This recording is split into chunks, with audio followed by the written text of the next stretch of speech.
Hello fellow woodworkers and welcome to this week's edition of the Garage Workshop, and in this festive video we're going to be making the most commonly made Christmas gift on the internet this year, the Texas Star.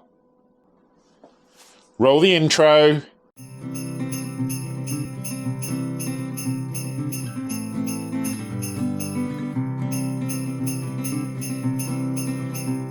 So fellow woodworkers, everywhere you look on the internet at the moment there are people making wooden things for Christmas, and in the previous years I've made a couple of things myself over the Christmas period, but this year I wanted to take something which was really popular on the internet. Now I should say straight off, nothing you're going to see is my own idea. Everything I'm going to do today I have looked at various different videos on the internet and I've basically sort of pulled them all together. So what we're going to make is one of these, which is a sort of Texas Star, but I'm going to do this with the minimal amount of tools. Now I am going to use my miter saw.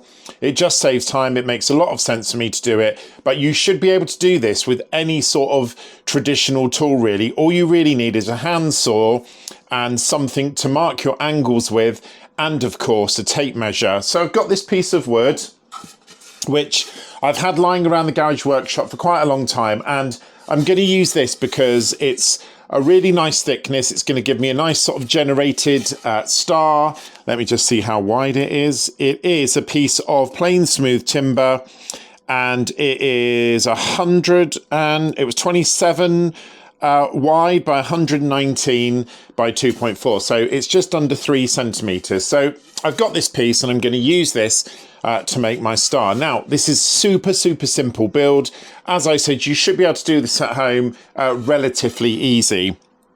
The other thing about this piece of wood is I've still got a factory end on one end, so I'm going to use that as sort of my marker. But over to the miter saw now and I'll show you how to set it up.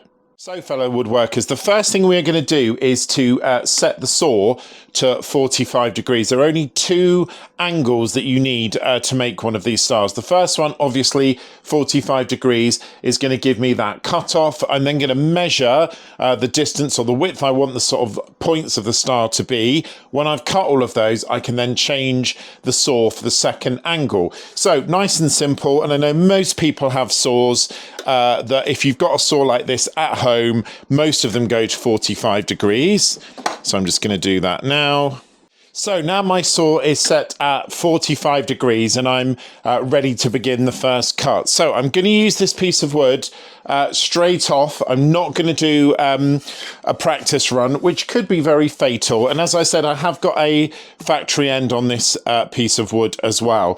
So when I put it in, I'm going to make the first 45 degree cut as close as I can get to the very end or the very edge of the wood. And I'm just going to do this by eye. I'm not going to measure it. I'm just going to do it by eye, so I've got the right amount of cut. So when I do that, we'll go on to the next stage, which is just measuring.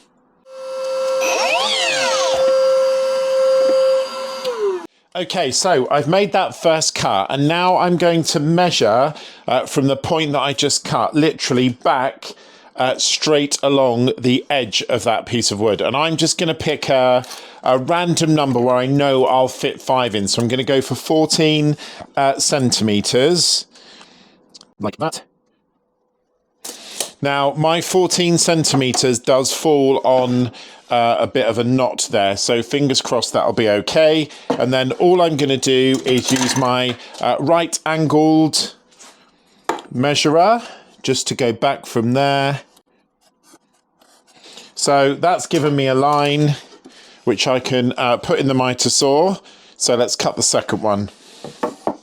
Just get it lined up.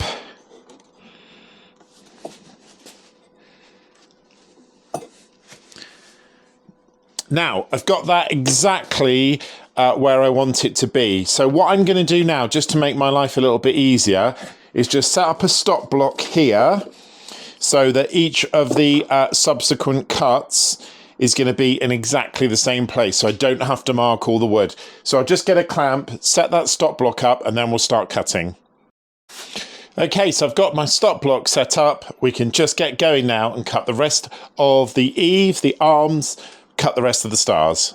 Okay, so unfortunately, without me knowing, when I was cutting the wood, the camera completely died. So, not a great instructional video so far, but here are my 5 stars. But obviously, this is not the entire picture, because obviously if you put these together, you're not going to get a star shape. There is another cut that we need to make, which involves moving the mitre saw to another angle. So I'm just going to move it to the angle now and explain to you how the stars are then, arms of the stars are then going to work when I've moved it. Okay, so the next thing to do is to transfer the length of this shorter side on to the other side. So for me, that length is 14 centimeters. Yeah, 14 centimeters. So I'm now going to transfer 14 centimeters onto the longer side and put a mark. Okay, so there is my mark, and that is where I'm going to cut the next sort of leaf when I have adjusted the angle on the mitre saw, which I'm going to do now. Okay, so it's currently set on 45 degrees, and the angle that you need for this next bit is 31.5. Now, I'm lucky on my Evolution saw, I've got 31.6 as a sort of standard measurement. So I'm going to come just inside that measurement. And here, I've got the mark. You can see at the top there, the little pencil mark. So I'm just going to line that up and make sure that it is going across as much as I can. I think that's in line. And then I'm just going to go ahead and cut it, and hopefully it will work.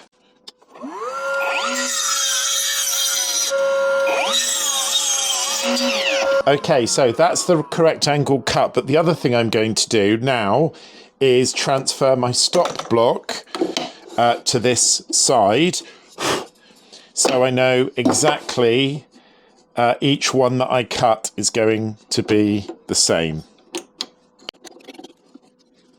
Okay, so now that stop block's there, I know that all the other pieces that I cut are going to be the same. So let's do that now.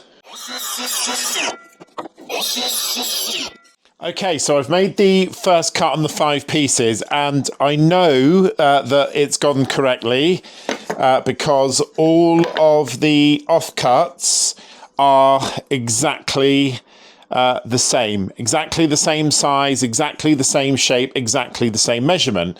So that's the first set of cuts done. But of course, there's one more set of cuts that we've got to do, because as you can see, at the moment, that doesn't look right, does it? It's on the wrong angle. Now, we don't need to change the mitre saw.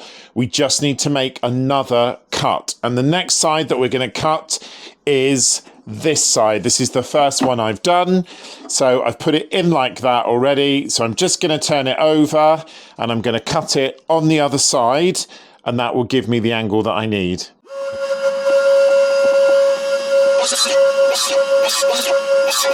Okay, so again, the offcut test, all of them, hopefully you can see that, it's not very easy. They are all the same length, same shape. And what it's now given me are the perfect star shapes. So the first thing I'm going to do is, because a couple of these cuts are a little bit rough on the edge, I'm not going to lie, I'm just going to quickly knock the edges back with a little bit of sandpaper, and then we'll put the star together. Okay, so here's the moment of truth. I've laid them out. Fingers crossed they make the shape they're supposed to make, if I've got them laid out correctly. Well, that's a positive start. Yep, 3, 4. Now, will the last one... It does fit in. There's a tiny, tiny little bit of a gap, but very pleased with that. So all I'm going to do now is get the wood glue on it. I'll glue it up and I'll leave it overnight to dry. So, fellow woodworkers, here it is. The star is finished. I have to say, I'm actually quite surprised, stroke pleased how it's turned out. But of course, it's not perfect. And as you hopefully can see, this join here, for some reason, has got probably a 1mm gap in it. The rest of it is all really nicely closed together. And obviously that same, on the back, that same line has got about a 1mm gap. So I'm not quite sure what happened there, but I'm really, really pleased with how it looks. And I'm glad I chose that wood because it's not too heavy and it looks really nice. The only thing I'm not sure about yet is what stain I'm going to put on it. I've got some clear, super glossy, clear sort of finish that I've ordered on Amazon that's not here yet. So the plan is to use that. But a super quick, really effective thing that you can make for Christmas Day. You could either give it as a present, you could even use it to serve food on if you put some wood safe oil on it. Really super impressed. And as you saw from the video, hardly any tools involved. I know I used a miter saw, but 90% of what I did there you could just do with a good ruler, an angle measurer, and a sort of traditional hand saw. So really impressed. And perhaps it's true what they say on the internet that some jobs are really easy. So I hope you've enjoyed this very quick video on building something for Xmas, Christmas. If it's your first time at the Garage Workshop, please can I ask you to subscribe, like, comment, hit the notification bell, all those things that helps the Google algorithm, the YouTube algorithm. Let me know in the comments what you think. And if it's your first time, do all those things. If it's not your first time and you are a regular subscriber, please also don't forget to like and comment. And I'll catch you on the next edition of the Garage Workshop. Take care, fellow woodworkers.